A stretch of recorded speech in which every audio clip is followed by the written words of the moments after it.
आज के अपने इस लेक्चर 6 में हम जो है अपने पेपर डिफरेंशियल इक्वेशन का चैप्टर 2 पढ़ रहे हैं। इसमें जो है हम डिस्कस कर रहे हैं फर्स्ट ऑर्डर और फर्स्ट डिग्री की जो डिफरेंशियल इक्वेशन है उनको सॉल्व करने के जो मेथड्स होते हैं उनके बारे में हम इस चैप्टर में पढ़ रहे हैं। इससे पहले वाले लेक्चर में जो है हमने फर्स्ट जो हमारा मेथड था सेपरेशन ऑफ वेरिएबल्स वो हमने पढ़ा। आज जो है हम सेकंड वाला मेथड पढ़ रहे हैं और सेकंड वाला मेथड जो है हमारा उन इक्वेशंस के लिए यूज़ होता है जो होमोजीनियस इक्वेशन है, समघातीय समीकरण है। यानी कि वो फर्स्ट ऑर्डर और फर्स्ट डिग्री की इक्वेशन तो है ही, इसके साथ साथ वो होमोजीनियस इक्वेशन भी होनी चाहिए। तो ऐसी इक्वेशंस को सॉल्व करने के लिए हम इस मेथड का यूज़ करते हैं। पहले हम इस मेथड की थ्योरी पढ़ेंगे। तो ये मेथड क्या होता है, अगर आपको फर्स्ट ऑर्डर और फर्स्ट डिग्री के डिफरेंशियल इक्वेशन दे रखी है M D X plus N D Y is equals to 0, तो इसको हम समघात समीकरण कहते हैं। अगर हम इसे इस तरीके से लिख पाए D Y over D X is equals to function of Y over X, अगर हम हमारी डिफरेंशियल इक्वेशन को, दी हुई डिफरेंशियल इक्वेशन को इस फॉर्म में लिख पा रहे हैं तो ऐसी वाली इक्वेशन को हम कहते हैं होमोजीनियस समघात इक्वेशन। और अगर हमारी इक्वेशन ऐसे रूप में लिखी जा रही है समघात होमोजीनियस है तो हम मेथड क्या अप्लाई करते हैं, यहाँ पे हम ये जो y ओवर x है इसको हम ले लेते हैं v, और इसको हम इस तरह से भी लिख सकते हैं y is equals to V into X. ये हम अज्यूम कर लेते हैं, यहाँ से हमारा मेथड शुरू होता है। ये चीज़ हमने मान ली। ये जो रिलेशन है इसका फिर हम x के सापेक्ष अवकलन करते हैं, तो ये क्या होगा, y का क्या होगा, D Y over D X is equals to v, और x का जो है हम पहले v को एज इट इज़ रखेंगे, x का करेंगे 1 आएगा, प्लस फिर x को एज इट इज़ रखेंगे और v का करेंगे तो dv ओवर dx। ये हमें जो है वो हमारे जो अज्यूम किया हुआ रिलेशन 2 है उसका अवकलन करने से हमें इक्वेशन 3 मिलता है। तो अब हम क्या करते हैं, हमारी जो इक्वेशन फर्स्ट है जो हमें गिवन इक्वेशन होगी जिसको कि हमने इस फॉर्म में लिख लिया है, वहाँ पे हम ये दो वैल्यूज़ जो है वो पुट कर देते हैं। वहाँ पे हम y ओवर x को लिख देते हैं v, और dy ओवर dx की वैल्यू जो है इक्वेशन 3 से लिख देते हैं। तो इसके बाद हमें क्या करना है, समीकरण 2 और 3 से जो है वो वैल्यूज़ ले जाके इक्वेशन 1 में रखनी है। तो यहाँ पे इक्वेशन 1 में dy ओवर dx के लिए हम क्या रखेंगे, इक्वेशन 3 से v plus X into D V over D X is equals to, यहाँ पे फंक्शन y ओवर x का है, ये फंक्शन इक्वेशन सेकंड की हेल्प से किसका हो जाएगा, फंक्शन ऑफ v। यहाँ पे इतना हमने कर लिया। इसके बाद हम v को पक्षांतरण करके इधर ले आते हैं, तो यहाँ पे क्या बचेगा, x D V over D X is equals to F V, और ये इधर आके क्या हो जाएगा, माइनस v। इतना करने के बाद में हम जो है वो अब एक चीज़ नोट करते हैं कि हमारा यहाँ तक हमें जो इक्वेशन मिली उसमें सिर्फ v और x है, इसलिए यहाँ पे आकर हम जो है हमारा पिछला वाला मेथड अप्लाई कर देते हैं जो कि क्या है, सेपरेशन ऑफ वेरिएबल्स। यहाँ पे हम जो है v वाले वेरिएबल्स को एक तरफ कर लेते हैं और x वाले वेरिएबल्स को जो है वो एक तरफ कर लेते हैं। तो यहाँ से हम देखते हैं अगर हम सेपरेशन ऑफ वेरिएबल्स करेंगे तो एक तरफ क्या जाएगा, dx ओवर x, dv यहाँ पे है ही, और ये एफ वी माइनस वी पूरा v का फंक्शन है तो ये dv के साथ आ जाएगा, और x ओवर dx जो है इधर चला जाएगा। तो हमें चरों का पृथक्करण करने पर जो है वो क्या मिलता है, dx ओवर x एक तरफ is equals to D V function of v minus V. अब मेथड क्या कहता है हमारा, हमने सेपरेशन ऑफ वेरिएबल्स कर लिया, इसके बाद जो है हम क्या करेंगे, इंटीग्रेशन। तो इस वाली ये जो इक्वेशन हमें प्राप्त हुई इसका जो है हम दोनों तरफ से समाकलन कर लेते हैं। तो यहाँ पे क्या होगा, dx और x का करेंगे तो log x प्लस c जो हमारा इंटीग्रेशन की वजह से आया इज इक्वल्स टू, इसका जो है हम इंटीग्रेशन कर देंगे। और इसका इंटीग्रेशन कैसा होगा ये डिपेंड करता है ये जो फंक्शन हमें मिला है वो किस टाइप का है। ये फंक्शन जिस हिसाब का होगा उसी हिसाब से हम हमारी नॉलेज के हिसाब से इसका इंटीग्रेशन कर देंगे। इससे जो है हमें v और x में एक रिलेशन मिलेगा, उस रिलेशन में जो है हम v इज इक्वल टू क्या रख देंगे, y ओवर x जो हमने अज्यूम किया है। तो हमें जो है लास्ट में जो इक्वेशन मिलेगी वो x और y में होगी, और वही हमारा क्या होगा, सॉल्यूशन। ये हमने हमारे मेथड की थ्योरी पढ़ ली। तो हमें क्या दिया हुआ है, हमें दिया हुआ होगा सबसे पहले हमें इस मेथड को अप्लाई करने से पहले ये देखना है कि ये मेथड किस इक्वेशन में अप्लाई होगा। तो सबसे पहले इक्वेशन कैसी है उस पर बहुत डिपेंड करेगा। पहले हम देखेंगे हमारी इक्वेशन जो है होमोजीनियस है या नहीं है। उसके लिए हम हमारी इक्वेशन को इस वाली फॉर्म में लिखने की कोशिश करेंगे। अगर वो इस वाली फॉर्म में लिखने में आती हैं तो उसके बाद हम ये मेथड अप्लाई करेंगे। मेथड क्या कहता है कि आपको y और x इक्वल टू v मानना है। इसको आप y equal to V X लिख सकते हो। इसका y की वैल्यू आपकी y और x की वैल्यू आपकी v आ जाएगी और यहाँ से इसका अवकलन करके जो है dy और dx की वैल्यू भी निकाल लेंगे। ये दोनों वैल्यू जो है अपनी गिवन इक्वेशन में पुट कर देंगे तो आपकी इक्वेशन जो है वो किस में हो जाएगी, x और v में। फिर हम यहाँ पे जो है सेपरेशन ऑफ वेरिएबल्स जो है मेथड लगाएंगे और इंटीग्रेशन कर देंगे और लास्ट में जो है v इक्वल टू वाई और x जो है हम अपने रिलेशन में रख देंगे वैल्यू। तो उससे हमें क्या मिल जाएगा, x और y में एक रिलेशन, जो कि हमारा क्या होगा, दी हुई अवकल समीकरण का सॉल्यूशन। ये हमारे मेथड की थ्योरी है। इसको और ज़्यादा क्लियर करने के लिए हम एक दो एग्जांपल्स भी करते हैं। तो जो पहला एग्जांपल हमने लिया है वो है y, सॉल्व कीजिए Y square plus X square into D Y over D S is equals to X into Y into D Y over D X. ये हमें दिया हुआ है। तो एग्ज़ाम में जो है आपको नहीं दिया हुआ होगा कि समघात समीकरण है और इसको आप ऐसे सॉल्व करो। ये आपको सवाल में ये बात नहीं कही जाएगी। ये आपको खुद को पता करना है कि इसमें अपना मेथड लग सकता है या नहीं लग सकता। तो यहाँ पे हम इस इक्वेशन को ऊपर ऊपर से देखते हैं तो डी वाई और डी एक्स जो डेरिवेटिव है इसको आप इग्नोर कर दीजिए। इसके अलावा इसके साथ जो गुणांक है उन पे गौर कीजिए। तो हर टर्म में जो है आपके पास सेकंड ऑर्डर के जो गुणांक जो है वेरिएबल्स जो है उनकी टोटल पावर क्या हो रही है, हर टर्म में 2 सेम पावर हो रही है। इसलिए ऐसी वाली समीकरण को हम क्या कहते हैं, समघात। और ये इतना ऑब्जर्व करने से ही आप आइडिया लगा लोगे कि इस पे अपना मेथड लगेगा या नहीं लगेगा। तो यहाँ हम अगर डी वाई और डी एक्स को इग्नोर करते हैं तो हमारी सभी टर्म्स जो है उनमें जो वेरिएबल्स है उनकी पावर्स का सम क्या हो रहा है, सेम। और वो कितना है, 2। इसलिए ये वाली समीकरण हमारी क्या है, समघात। ये समघात है तो इसको हम जो है वो D Y over D X equal to function of Y over X की फॉर्म में लिखना चाहते हैं। तो हमारे पास ये दी हुई समीकरण है। सबसे पहले हमने D Y over D X की टर्म्स को एक तरफ लिख लिया। तो ये इधर, ये वाली टर्म इधर आ गई और ये हो गया minus X square. D Y over D X हमने कॉमन ले लिया तो एक्स इंटू वाई यहाँ से आया और माइनस एक्स स्क्वायर यहाँ से, वाई स्क्वायर इधर एज इट इज़। अब डी वाई और डी एक्स को एक तरफ रखना है, वाई स्क्वायर इधर है और क्रॉस मल्टीप्लीकेशन करके X into Y minus X square को हम इसके डिवाइडेशन में भेज देते हैं। तो हमें जो मिला D Y over D X equal to Y square over X into Y minus X square. इसको जो है वाई ओवर एक्स की फॉर्म में हम लेना चाहते हैं। तो जो इसके बटे में है वहाँ से हमने एक्स स्क्वायर कॉमन ले लिया तो ऊपर वाला क्या हो गया, Y square over X square. और एक्स स्क्वायर कॉमन लेने से यहाँ पे क्या बचा, Y over X minus X square common लेने से यहाँ पे क्या बचा, -1। तो ये हमारी जो इक्वेशन है वो किस टाइप की होगी, D Y over D X equal to function of Y over X. अब हम जो है हमारा मेथड अप्लाई करते हैं। मेथड क्या कहता है, वाई ओवर एक्स को आप मान लो v और यहाँ से आपके पास क्या रिलेशन आ जाएगा, y equal to X into V. ये आपको मिल गई y ओवर एक्स की वैल्यू। अब आप जो है डी वाई और डी एक्स की वैल्यू और निकालनी है तो उसके लिए हम क्या करते हैं, इस वाली इक्वेशन का अवकलन कर देते हैं। y का डी वाई और D X is equals to X का करेंगे, v को एज इट इज़ रखेंगे तो 1 हो जाएगा और v एज इट इज़ आ जाएगा, प्लस x को एज इट इज़ रखेंगे, v का करेंगे तो क्या आएगा, डी वी और डी एक्स। ये दोनों वैल्यू जो है हम हमारी इक्वेशन में रख देते हैं तो हमारी इक्वेशन इस टाइप की बन जाएगी।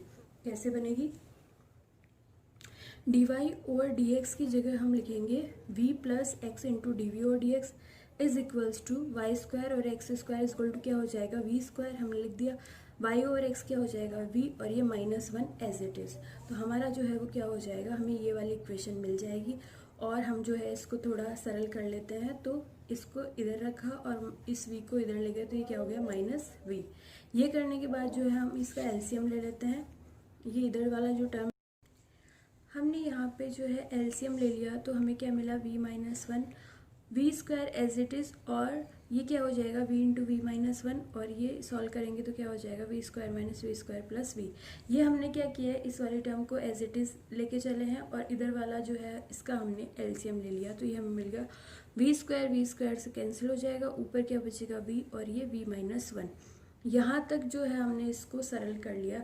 इसके बाद जो है हम देखते हैं और कुछ इसमें पॉसिबल नहीं है, तो हम क्या कर लेते हैं, चरों का पृथक्करण कर लेते हैं। क्योंकि हम इक्वेशन में देख रहे हैं यहाँ पे x और v है, तो हम x और v को अलग अलग कर लेते हैं। तो ये dx और x जो है इधर आ जाएगा, dv यहीं रहेगा और ये v-1 जो है ऊपर चला जाएगा और ये अपॉन में v हो जाएगा। ये हमने क्या कर लिया, सेपरेशन ऑफ वेरिएबल्स, दोनों वेरिएबल्स को अलग अलग कर लिया। इसके बाद जो है हमारा मेथड क्या कहता है कि आपको क्या करना है, दोनों तरफ का इंटीग्रेशन। तो हमने यहाँ इक्वेशन के दोनों तरफ का जो है वो इंटीग्रेशन कर लिया। इसको जो है हम ये लिख सकते हैं v ओवर v 1 हो जाएगा माइनस 1 ओवर v और इसके साथ dv is equals to dx और x। तो इसका जो है हम करेंगे तो क्या आएगा, 1 का v हो जाएगा माइनस 1 ओवर v का log v is equals to dx over x क्या हो जाएगा, log x plus c dash. ये हमने कांस्टेंट ले लिया इंटीग्रेशन का, क्योंकि इंटीग्रेशन की लिमिट जो है वो दी हुई नहीं है, तो हमारे पास इंटीग्रेशन का कांस्टेंट आएगा, उसको हमने c डैश ले लिया। और यहाँ पे ये क्या हो गया, v इज इक्वल्स टू ये log v को जो है उधर लेके गए, तो ये log x पहले से है, ये प्लस का log v हो जाएगा इधर आके। और हम जो है c डैश को इज इक्वल्स टू ले लेते हैं log c, क्योंकि हमारी बाकी की इक्वेशन log की फॉर्म में है, दो पद, तो हम इसको भी log की फॉर्म में ले लेंगे, तो ये क्या हो जाएगा, प्लस का log c। अब हम देखते हैं log a plus log b क्या होता है, log a इंटू बी, उस ये हम यहाँ पे अप्लाई करेंगे तो हमें क्या मिलेगा, log x into V into C, और इधर हमारा v जो है वो एज इट इज़ चल रहा है। इसके बाद जो है हम यहाँ पे v की वैल्यू, ये हमें रिलेशन मिल गया v is equal to log of x v c. इसके बाद हम v की वैल्यू y ओवर x रख देते हैं, तो y over x is equal to हो जाएगा log x as it is, v की जगह y over x into C. इसको सॉल्व करते हैं तो क्या आएगा, y over x is equal to log of C Y, x से कैंसिल हो जाएगा, यहाँ पर c इंटू वाई बचेगा सिर्फ। और इसके बाद जो है हम दोनों तरफ का एंटी लॉग ले लेते हैं, तो ये हो जाएगा C Y is equals to, ये हो जाएगा exponential of Y over X. ये हमारा क्या हो गया, आंसर। क्योंकि हमें दी हुई इक्वेशन जो है x और y में थी, इसलिए x और y का ये वाला जो फंक्शन है वो इस इक्वेशन का क्या हो जाएगा, आंसर सॉल्यूशन। ये हमारा एग्जाम्पल फर्स्ट है। इसी तरह से हम सेकंड वाला एग्जाम्पल कर लेते हैं।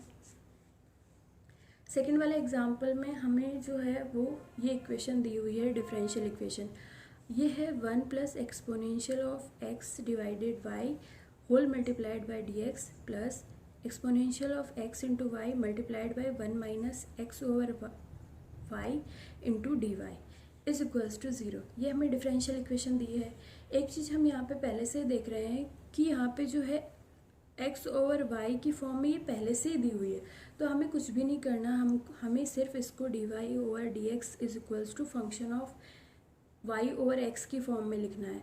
लेकिन हम यहाँ पे देख रहे हैं कि जो हमें दिए हुए हैं वो सब क्या है, x ओवर y की फॉर्म में है, तो इनको अब y ओवर x करना जो है वो कॉम्प्लिकेटेड होगा।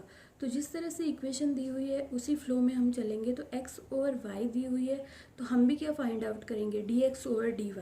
इसमें कोई दिक्कत नहीं है। यहाँ पे हम x को जो है वो डिपेंडेंट लेंगे और y को इंडिपेंडेंट लेंगे। ये x ओवर y है, इसलिए हमने यहाँ पे क्या लिया है, dx over dy is equals to function of x over y बनाएंगे। तो dx को एज इट इज़ रहने दिया, इसके मल्टीप्लिकेशन में जो है वो हमने क्रॉस में बटे में कर दिया, dy को हमने इसके अपॉन में ले लिया, और ये जो है इधर जाके माइनस का हो जाएगा, तो क्या होगा, e ओवर e की power exponential of x divided y, और इसके साथ मल्टीप्लाइड में ये था 1 माइनस एक्स ओवर वाई, लेकिन इसको इक्वेशन के इधर लेके गए तो क्या हो गया, x ओवर y माइनस 1, इनका जो है साइन चेंज हो गया। तो हमें जो है वो क्या मिल गया, dx over dy is equals to function of x over y। ये इस फॉर्म में हमें मिल गया। हम इस इक्वेशन को इस फॉर्म में लिख पा रहे हैं, इसका मतलब ये इक्वेशन कैसी है, होमोजीनियस समघात। तो हम जो है अब इसको समघात वाले मेथड से सॉल्व करने की कोशिश करते हैं। तो मेथड क्या कहता है, आपको x और y इज इक्वल टू क्या मानना है, v। जिस फॉर्म में आपने लिखा है x और y, उसको आपको v मानना है। तो हमने यहाँ पे x over y is equal to v मान लिया। इसको ऐसे भी लिख सकते हैं, x is equal to y into V. अब जो है हम अवकलन करते हैं वो इंडिपेंडेंट वेरिएबल के रिस्पेक्ट में करते हैं। तो यहाँ पे x डिपेंडेंट है और y इंडिपेंडेंट है, इसलिए हम इस रिलेशन का जो अवकलन है वो y के रिस्पेक्ट में करेंगे। तो हमें क्या मिलेगा, dx over dy is equals to, v को एज इट इज़ रखा, y का किया, y के रिस्पेक्ट में कर रहे हैं तो 1 प्लस y को एज इट इज़ रखा, v का कर रहे हैं y के रिस्पेक्ट में, तो dv ओवर dy। ये रिलेशन जो है हमें मिल गया।